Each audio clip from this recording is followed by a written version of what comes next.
Alright everyone, we start off today with the mythology that Twitter is dying off. Oh my god, Meta has just released Threads. Obviously they're gonna die now. There's a Legacy Media article, link in the description, archived of course. I thought it was hilariously hyperbolic.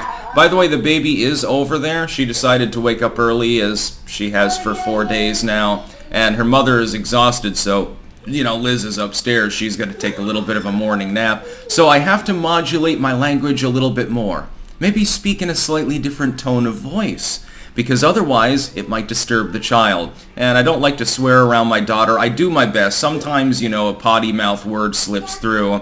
I can be on the edgy side, as you may have noticed over the last more than decade, but little kids, they do tend to mimic things, so I try to limit the impact of the potty mouth sort of thing around her.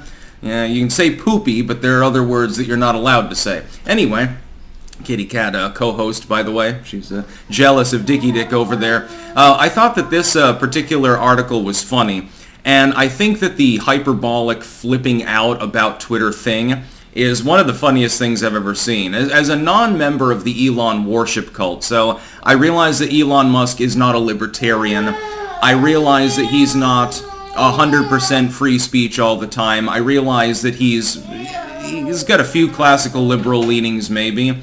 Otherwise, he's a standard, if not unipartyist, at the very least has standard ideological views. So he doesn't believe, like I do, in very puristic free speech, in the ultimate version of the First Amendment and its practice, and I understand that. So I'm not a worshiper of Elon Musk. And by the way, the Boring Company's Not a Flamethrower is basically a giant weed wand.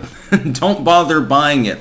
It was a gimmick. It probably made him a lot of money. There are real flamethrowers available, shipped to your door from the internet. Just if you mix up napalm, keep in mind that might fulfill the definition of an explosive device under the NFA, and you probably need a license and a tax stamp for that stuff. Anyway, looking at the cope here. First about Meta's Threads. So Meta, as of today, has released its new app, and it's called Threads, and it's designed to be a Twitter competitor. We have seen Twitter competitors come and go over and over again. Like Parler has pivoted into an entirely different service. Getter I do use, but admittedly, I only use it for putting out video links. Mainly I'm a vlogger, so I have a little bit of a different perspective on this, but that's mainly what I use it for. The only one on which I natively post is Gab. Other than Twitter, Gab is the only one, and that's designed by Andrew Torba. Andrew Torba is a Christian nationalist, a bit of a white supremacist at times, and is conceived of as being effectively a step away from Adolf Hitler by the Legacy Media. His site is the only one that has achieved long-term stability. Is it Tribble? No, the one that the Occupy Dems shill on literally every post that they make? I don't think it's them. Is it Mastodon? Well, there are some decent things supposedly on Mastodon, but because it's also overwhelmed by illicit material, people like myself, you think I'd have to be nuts to use Mastodon. I don't want that stink on me. So basically it's Twitter and Gab for people that have been banned off Twitter, which is less now, but could be more in the future. We're not sure where Yasurino takes the site. And then now you have Meta's Threads. But based on the TOS of Threads, number one, based on the immediate censorship of many users, number two, and based just on looking at Zuckerberg's track record with regards to sites that he runs, Facebook is a graveyard now. Instagram is basically the only holding that he has that is of any value. Based on his rather poor track record, I would not imagine Zuckerberg to be able to manage the site. I think it'll be a more censored, shill version of Twitter, and it'll devolve into a liberal echo chamber fairly quickly, and then those liberals will have an awakening.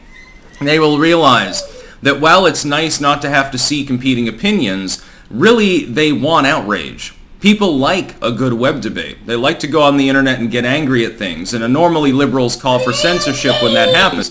They can't do that on Twitter, but they still want the outrage. They're not going to get it on Threads. Where are they going to default to? In the end, they will become Twitter users again, by and large. Threads will go the way of G+. I've already predicted this as of yesterday, and I think I've got another co-host over there. She wants to get a word in edgewise. And it's just hilarious to see The level of disdain that a lot of people have for Twitter, only in the wake, by the way, of Elon Musk buying it and saying, oh, well, I'm going to unban some people. Oh my God, how dare you unban those people? Obviously, everyone that Agrawal didn't like was justly banned in the first place, right? Or not Agrawal, but that other salty dude from Trust and Safety. I'm mixing up my tech firms because I'm so tired at the moment. Also a little bit undercaffeinated. I'll be fixing that later. Don't worry, there'll probably be a live stream today. There's no wind warning. So Twitter is dying, supposedly. But the only people uttering that are people that don't like Twitter for ideological or other reasons. In some cases, the legacy media that's targeting them have investors and sponsors and like tie-ins and stuff, ad campaigns, with companies that have withdrawn from Twitter singularly because Twitter is going to have a little bit less censorship. That's the irony. Having a little bit more free speech and expression on your site will actually get you poop canned. We'll use that term because the child's over there. Poop canned. I've invented a new dad terminology on the internet because your ESG score will be too low. Well, Ben & Jerry's doesn't want to run an ad on your site. You allow free speech, and we all know that free speech means occasionally you're going to get edgy things. You'll get trolls. You'll get people who insult one another and flame wars and stuff like that. Well, I mean, welcome to the internet. It's been going on since day one. Some of the first posts on the internet many, many moons ago, back in the 1990s when it first went public, I used the internet in the late 90s. It was a freak show. Basically, it was like a Marilyn Manson music video or something like that with a bunch of deformed people and weird stuff. That was the whole internet. And it was lovely, let me tell you. A lot slower, a lot less interactive, and certainly the resolution of pictures was almost non-existent. Yeah, 300 pixels wide, man. Look at the size of this image that I can create with this new editor. Man, it's so rad. I was there for the fun. I like the late 2000s, early 2010s internet the best. Around 2009 to 2012 was the golden era of the internet. It lingers on through about 2015, and then we have the hell pit of censorship that we have now. Twitter is not dying. It's not going anywhere. Look, when Elon Musk first took over, I had about 90,000 people following me. Now it's 136,000. The growth has been significant for those of us who don't simply post all day, posting and whining about the site that we happen to be using at the time. You don't have to simp for Elon Musk to realize that this is nothing more than an ideological attack, partially related to politics prior to the 24 election. That's about all. Peace out.